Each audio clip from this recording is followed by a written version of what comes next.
When it comes to the world of sim rigs and cockpits, there are a lot of directions you can go in to fit your requirements and budget.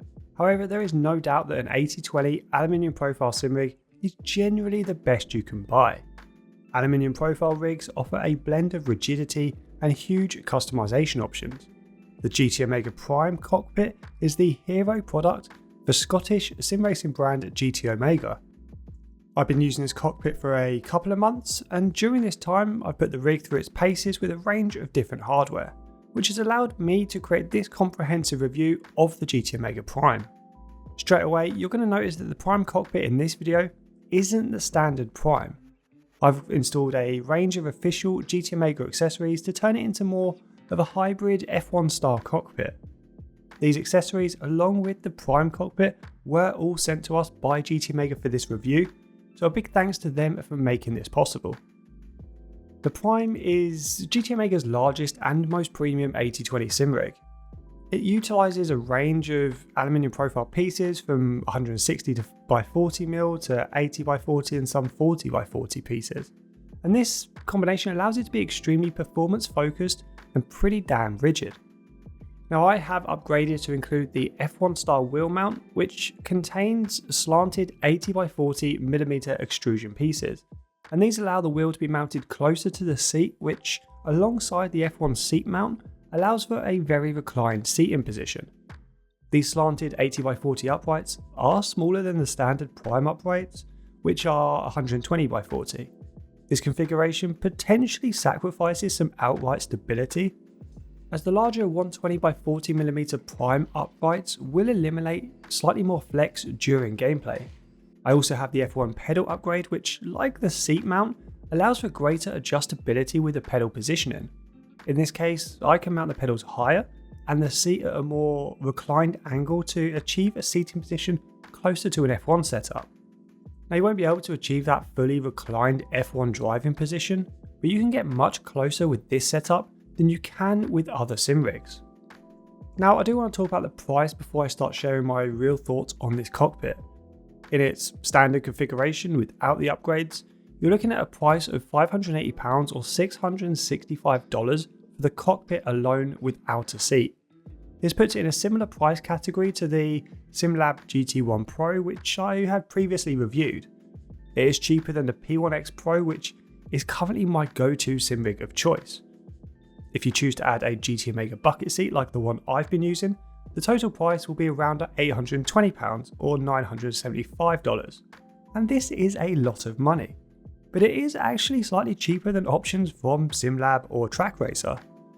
Adding to the price, I also have the integrated monitor mount, plus the seat, pedal and frame upgrades, which leads to a grand total of somewhere in the region of £1,400.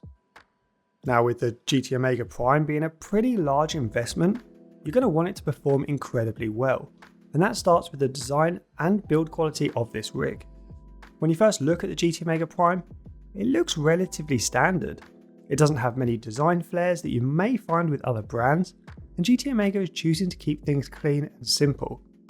The base utilises that 160x40mm extrusion strips that form the cockpit's outline. With these being 160mm wide, they do start strong, providing a solid platform to build from. All extrusion pieces are anodized black with a satin finish, and this gives the cockpit a nice clean overall appearance, although fingerprints can show up easily and the extrusion can easily be scratched when making adjustments. You're going to see throughout this review that my cockpit already has a fair few battle scars. Now the cockpit is held together with a series of T-nuts, although for some reason GT Omega decided it'd be fun to include two different styles of T-nuts. One is thinner than the other, and the thicker T-nut doesn't fit certain parts. This isn't a major problem, but it does add another layer of complexity to the build, as you just need to ensure you're using the right size nut. As standard, GT Omega does include a shifter mounting platform, which is a nice touch, but it's fairly standard with these more premium cockpits, so it's not really a point of difference here. Assembling the entire sim rig is a long, albeit relatively painless experience, with all of the pre-drilled holes aligning perfectly. Due to the upgrades, I had to follow a slightly different process for the seat and pedals, but like the rest of the sim rig, they came together fairly easily. The bucket seat that I have includes the seat brackets and seat slider, so you won't need any further accessories other than the seat itself. The accessories I used for the seat and the pedal mounting include some machined aluminium pieces which felt really solid with zero flex, and as a whole, all elements that make up this rig are incredibly well machined with nothing standing out as an issue during the construction. Now that isn't to say that I don't have a few issues with this cockpit. My first issue is something that most sim racing brands are guilty of, and that is regarding the integrated monitor mount. Now, the design of the mount itself is excellent with a lot of adjustability. You can adjust the angle that it's mounted to the uprights as well as the horizontal position of your screen. However, the piece of extrusion that forms the main mounting element protrudes considerably from the sides of my monitor. As I said, other brands are guilty of this as well, with my SimLab P1X Pro cockpit having the exact same issue. And I fully understand why this is done, as it allows for triple screens to be mounted at a later date. However, for those who sim race with a single screen, we just don't need this element to be so long. It would be really great if cockpit brands eat the relatively small expense of including a smaller secondary piece of aluminium extrusion that's designed specifically for single monitors. This would have saved my head on multiple occasions when I hit it after making adjustments to the sim rig. This could also negatively affect where you position your rig, as it protrudes a good 200mm from the main frame of the cockpit on both sides. If you're using a smaller monitor, it's also going to look pretty silly. Now my second issue was slightly bigger, and it's due to the racing seat I'm using. In all my wisdom, I chose the Chase bucket seat as this is the style of racing seat I prefer to use on all my rigs. On GT Omega's website, they say the seat has a body hugging design, and boy, this is no lie. I'm just over 6 foot in height, and this seat is without a doubt way too small for me. The height of the rear of the seat is too short, and the side bolsters sit too low down and are just too narrow.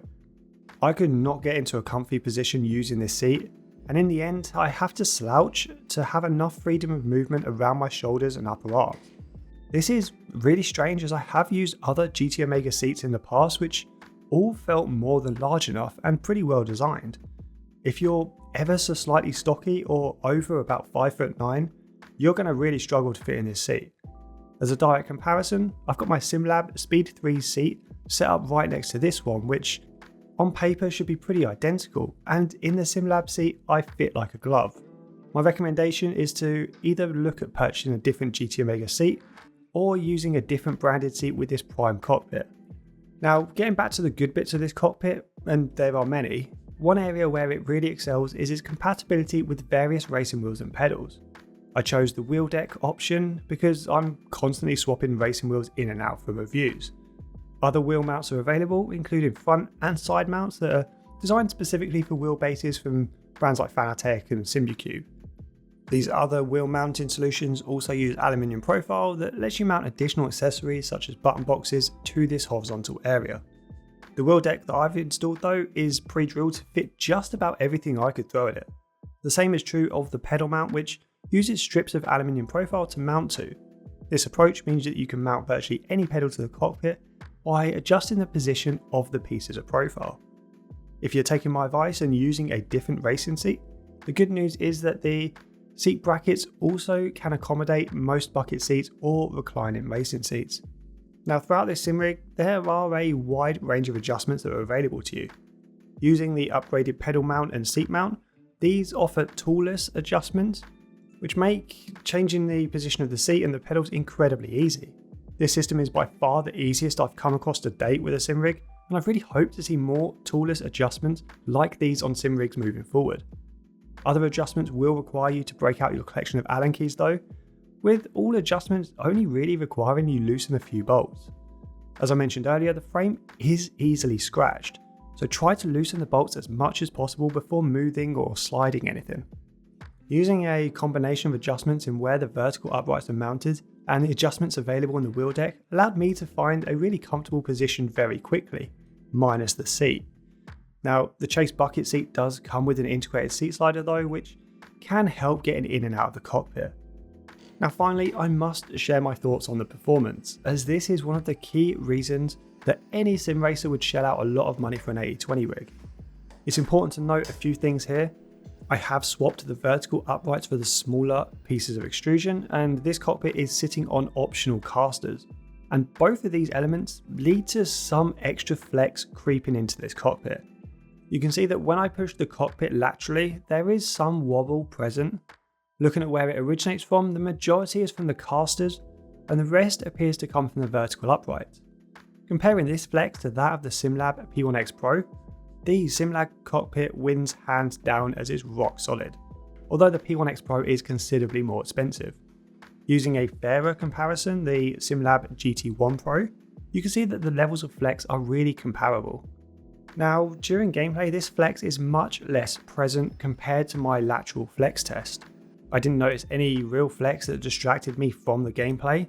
I tested this cockpit with 3 wheelbases, the MOZA R12 that you see here, along with the more powerful Fanatec Club Sport DD Plus and Acertec Forte. At maximum power, around 18Nm of peak torque, vibrations were noticeable when driving over gravel or during those snap oversteer moments. However, when I tune this down to around 10 to 12Nm, these vibrations become much less apparent.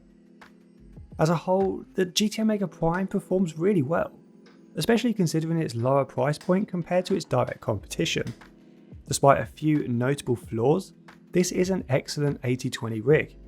My choice of the Chase racing seat was, in hindsight, a poor one, and I'd recommend others choose a different seat, although this doesn't compromise my final thoughts on this excellent cockpit.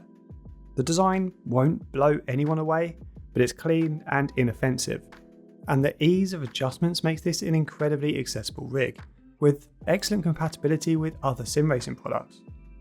GT Omega does offer a great range of hardware from its cheaper wheel stands right through to this top of the range 80/20 rig, so if you're a fan of the brand or you've used their products in the past, chances are you're going to like this cockpit just as much, leading me to recommend the Prime to anyone looking for excellent performance with a reasonable price tag.